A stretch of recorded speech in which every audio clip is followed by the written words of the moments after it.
Hey, good afternoon, morning, evening, wherever you are on this beautiful blue orb. Gary Turner here. I've got my second ever guest. Very brave Rachel has decided to join me for this exploration. Reminder, decolonising our minds through generative listening. Not as scary as it thinks, as you might think. Deep as you think, definitely. So let me bring Rachel on. Hey, Rachel, how are you? Hello, I'm great. I didn't realize I was only your second ever guest. I Yeah, feel very privileged. it's like Wow. new experiment time, which is really, really fun. So, look, before we get into the main event, Rachel, I'd love for you just to maybe give those that are watching live or maybe listen or watch back, just give us a sort of 60-second lowdown. Like, what does Rachel care about and what's your work in the world? Wow, what a question. I am obsessed with shame and desire and masculinity and femininity and deconstructing notions of who we are and need to be in the world so we can create better. That's it. That's a pretty amazing elevator pitch. Credit where credit's due. I love it. Love it. Okay, we're going to explore some of that. I am sure. I'm sure we're going to Feel explore free some to of that. reach out, obviously privately, if you wish. Yeah, I'm very friendly, or at least I don't bite most of the time. Yeah. Okay, I'm now thinking like, when are those times when you do bite? That's a different conversation. So as you can see, Rachel's details in the bottom. I'm really into shadow work. Yeah, like it, like it, like it. So reminder for those watching live and also for Rachel, my guest today. So we've basically got 2 packs of cards. Without modernity cards, which is from decolonialfutures.net. If you're interested in these cards, you can find them in the show notes or at decolonialfutures.net. And then my wonderful teacher of the thinking environment, Jane Adshead Grant, also has the listening deck. Now, Rachel, like the seed of our chat today for the next 15, 20 minutes is going to be 2 of these randomly picked cards. And honestly, like I've done this on my own for about 20 times. And it's mad, like honestly, what the universe picks up. So I'm going to do the decolonial card first. I'm shuffling. Like, let me know when to stop.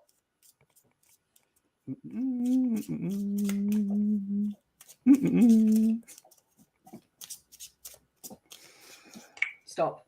Nice. Cut the pack. Which one have we got? Oh, ready? I'm ready. Are you ready? As ready as I'll ever be. How can we imagine education with or without European enlightenment? Big topic. Big topic. Big topic. So that's part 1. And then we're going to do the listening deck. I love something that one's popped up once before, and it's just a great. Like, when do we ever even question that, right? Like our education system that we've been brought up on, just never question it, do we? So let's tell us when to stop.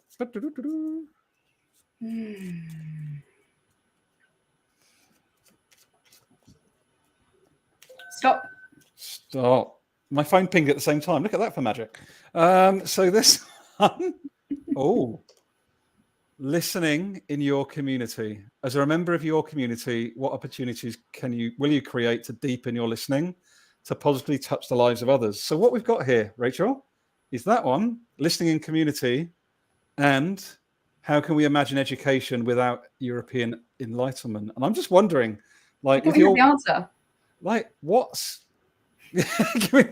comes up for you when you look at those 2 cards together? Well, I am not going to pretend to be an expert in education, history, European enlightenment. I think in order to be able to have a reasoned discussion about those things, we need to define the terms of what we mean by European, enlightenment in relation to the historical period, blah, blah, blah, blah. What I'm really hearing, what I'm most interested in is what's underneath this. And I'm feeling into, well, what is the need, what is the desire for something beyond what we know or what we think we know about ourselves and the world. And of course, that very much links with how we are educated institutionally and otherwise based on what we learn about ourselves and the world around us in relation to expected norms of behavior and living and being.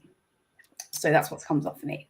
comes up for you? Oh, I love that so much. You just because I really appreciate how you're pointing in a really caring way to like, do we ever even just question what we've been sort of handed down, right? And that's what comes up for me in that. The big part for me in that is listening in community, because we've been so conditioned to sort of feel separate from nature, from one another, from different people that don't look and sound like us.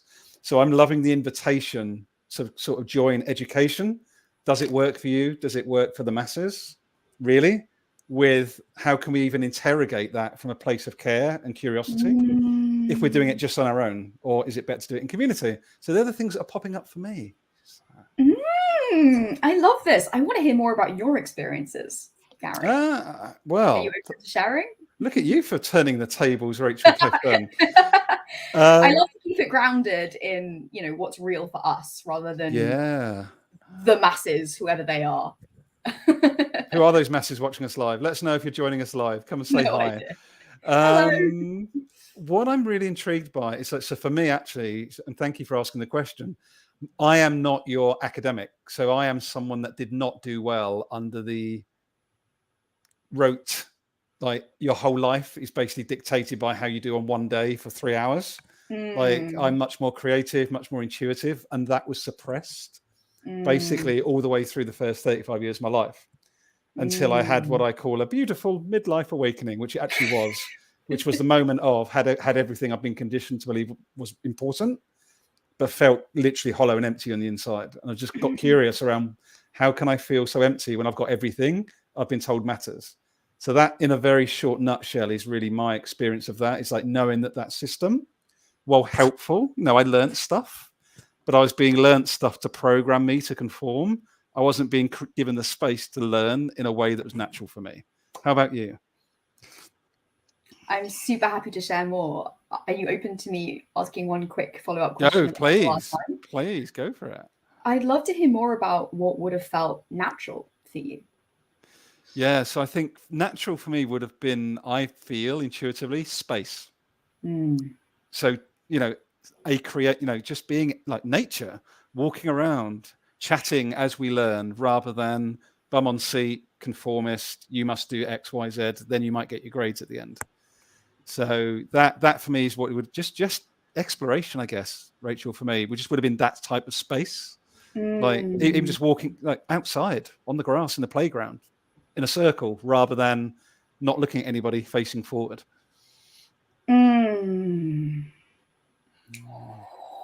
This is juicy. I have so many other questions, but I also want to respect the fact that you did ask me about my experiences. We've got another 10 minutes yet. Well, okay. I can park my question, but I would love to explore this in more detail because I feel it is pretty important if we are going to reimagine what's possible and potentially go beyond what we know of the systems that we've known, which is how have these systems served us? What benefits have they had to us personally? And keeping it grounded in the us personally rather than in a general sense, oh, well, economic growth, blah, blah, blah, blah, or other metrics. So that's what comes up. In relation to my own experiences of the education system, it's a nuanced one for me because I've actually had very little formal education. But I grew up in an environment that really pushed education where, I was very high achieving and really valued for that, both by myself and by others, and encouraged to do so. And that was a real struggle for me personally. That wasn't very good for me. And it led to me really imploding at a very young age. And to the point where I spent 4 years of my adolescence in hospital because I was not in a place to be able to deal with life outside. Like, to your point about the system, to your point about compliance, to your point about means to an end and where is this going, I could feel how destructive that was. And with the benefit of hindsight and not being in that place and not having been in that place for some time, I can see how I created some pretty elaborate and effective coping and survival mechanisms to protect myself from that bigger, potentially, pain and struggle, as odd as that might sound. So yeah, that's my personal experience, a real juxtaposition. I didn't go to university. I went straight into working in tech. I was very lucky in many ways because I had a very unconventional CV. And I was very self-conscious about that for a long time. And then that threw me into an energy of wanting or needing to prove myself, which was definitely a relic of those overachiever days. And it's funny how those patterns repeat themselves throughout our lives until we start to face them. And again, that's kind of a real core thread of the work that I do now and what I'm so passionate about now, which is around coming full circle and really getting to the heart of what's real, getting into the depths and the darkness and all the things that we're afraid to say and do and face, and then being able to alchemize it and seeing what's possible beyond that. So yeah. I love it. I love it so much. And I want to pop something up very quickly. The spirit of you talking about like patterns, right? So one of my biggest learnings over the last 12 months has been Tema Okun's work. For anyone that's watching this, might have seen this before. You may have seen me share this before, but it's TEMA OKUN. I just want to say to everyone out there, don't be put off by the first two words of this website. Don't get afraid. Don't get scared. Embrace the website. It's got some really brilliant information. And what Tema talks about, Rachel, is these 18 patterns of behavior that we've all been conditioned with over the last 600 years. Things like urgency, fear, binary thinking, qualification, I am individualism. So there's these patterns that we don't even realize because we're swimming in them day in, day out. We're being educated in them. Back to the cards that we shared earlier on. You know, so there's this real, there's becoming conscious, almost sort of like a spiritual sort of sentient place, but there's also becoming conscious as to what's going on around us that seems like it's not real, but actually is causing quite a lot of harm locally and far away from our shores. And I find that there's almost like this double consciousness thing going on, which I find really curious. Which, yeah. Wow. Over to you. I'm really still curious about my earlier question, which is how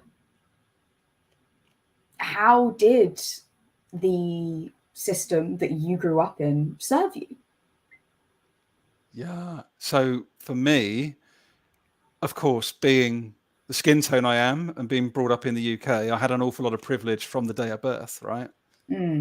So regardless of the system, for me, it served me because of just literally what I look like and where I live in the world, right?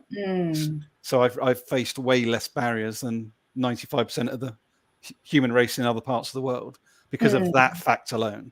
So from that fact alone, the system served me.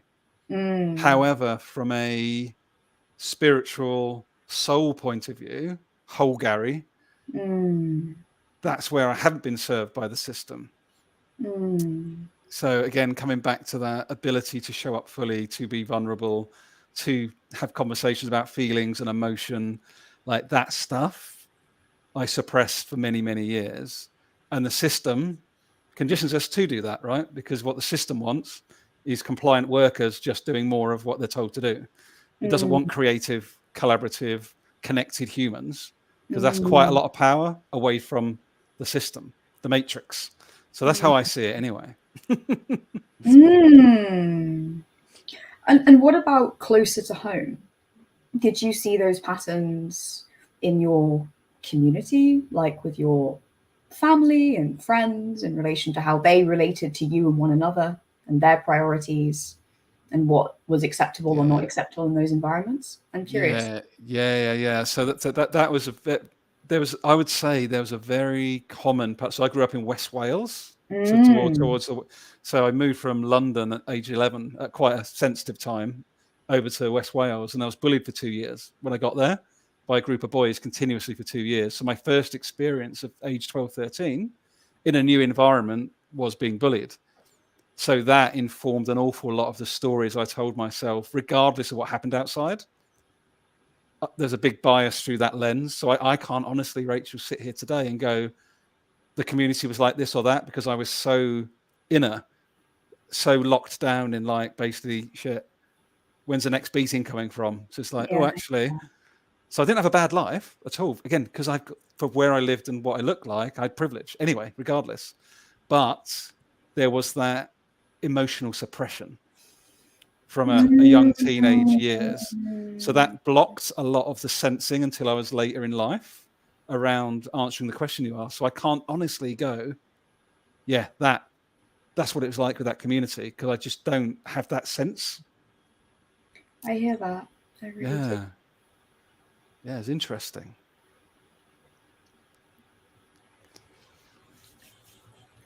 Are you open to going any deeper? We could always go deeper. You're my guest. It's meant to be about you. No, I'm your textbook interviewer. I can't help it. However, I love it, because what you're actually doing is modeling your work in many ways, which is lovely.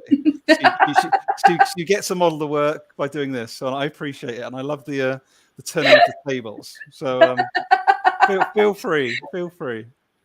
I love the word no, and I want to be super conscious of the fact that this is live and all of that. So beautiful. You're totally fine. If I don't feel if I feel it's a step too far, then I'll just say no. Don't worry about that. Okay.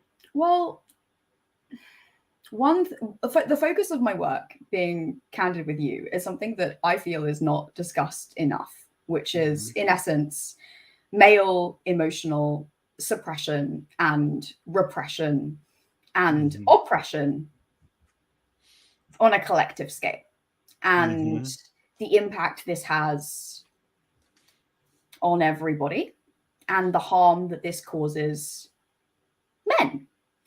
And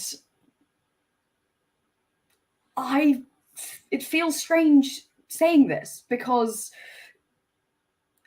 I kind of feel like I'm becoming an unofficial like men's rights activist, which feels really, even the whole concept of that in relation to everything else, like seems to in my mind demonstrate how easy it is to lose sight of our common humanity, what's really going on in our bodies, what our bodies are telling us, and being here now and connecting from that place rather than fear, people pleasing, gnarly arguments, seeking to win arguments rather than create allies and be constructive with our time and energies. And feels edgy to even say that, honestly. But it's really important to me, because I see the harm that it causes. And it's not good for people. It's really as simple as that. It's not good for anybody to be in a state where they feel they can't speak, or they feel they can't share their feelings, or they will be shut down, and that their feelings and their experience is less than. That is dehumanizing. And that does not take away from other systemic oppression that is real and does exist. But we cannot right historical wrongs by perpetuating injustices. That just doesn't work. So, Rachel, you are brave, but also very clear, which I think is really interesting, right, around your work, because it's something. And again, I've never said this actually live, and I'm going to say it, and I might end up getting lynched myself for it. Is there is what I do see is the polarization goes as far as into the DEI space, into the, you know, the well-meaning, you know, rightfully challenging of social and environmental injustice. That stuff needs to be sorted out. Like you say, we're not going to solve it from more throwing mudslings across the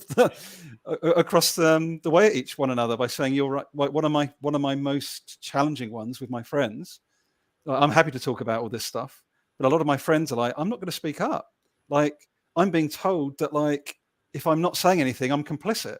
I'm like, how does that work?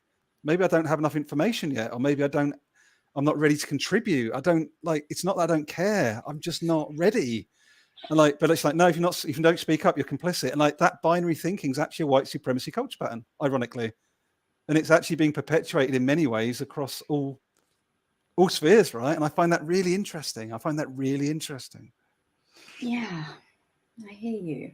And if we are acting from a healthy adult place, then we respect other adults' rights to do their thing. We don't try and control people. We don't make other people wrong, because we respect that they, as other human beings who are supposedly grown-ups, have the right to exist as they are. And it doesn't bother us that much, because we realize that they are not an extension of us. And it's not our job to try to control them or make them better. So powerful. I need to point out, look at Rachel's links. You need to connect with this human. We've met for the first time, literally today. And I want to remind people, if you're joining us live or watch this back, these two cards were the seed for this incredible discussion, right? Blows my Gary, mind. you're too kind. It does blow my no, but I really appreciate you for knowing why you're here, who you're trying to serve, and just bringing that care for humanity. Not, like you say, you're not bypassing, right, the realities. We all know the realities of what's going on. No, yeah. Like, and you're holding that in the center, but you're saying it's not just about that. And how can we heal collectively if we're just throwing crap at each other, right?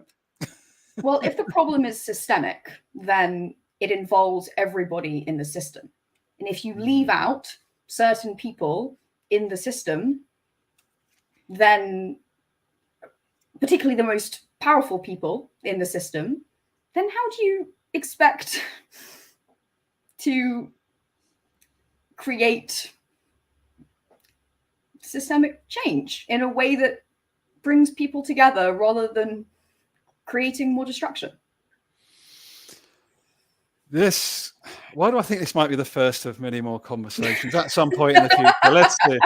But no, there's so much in that, what you've shared. And like you say, it's almost like, for me, that is the ultimate equity, right? Equity of voice, regardless of what you look, sound like, or where you've come from. But how do you create the conditions for that dialogue, right? Yeah, and it's nuanced. It's really, really, really nuanced. And we need to give people space to be wrong, to make mistakes in public, and change and grow. And if we don't do that, then we're going to be stuck in this culture of fear and inaction, when actually there are actions that we could take to be more constructive, that go beyond just talking about XYZ, but that don't constrict people like your friend who are scared of doing the wrong thing and, you know, getting loads of hate for it. Right. We should have had an hour, shouldn't we, really? But I can't actually do an hour. And I know you can't do an hour. But I'm just going to wrap us up today by going, there's Rachel's details. Check her out. You're such a babe. Honestly, this is the first time Rachel and I've met. Literally. She popped up on one of my lives a couple of weeks ago. And I'm like, okay, found another soul sister. This is good news. So thank you for joining me. Pleasure. Really, really lovely first chat. So cool. inspired, thank you for the work you're doing. And anybody that's watching us, thanks if you're watching this live. If you watch us back, look out for Rachel, look out for me, and who knows, look out for us somewhere. Woo! Thank you, my friend. Thanks for joining me. Thank you. Cheers, everyone. Cheers.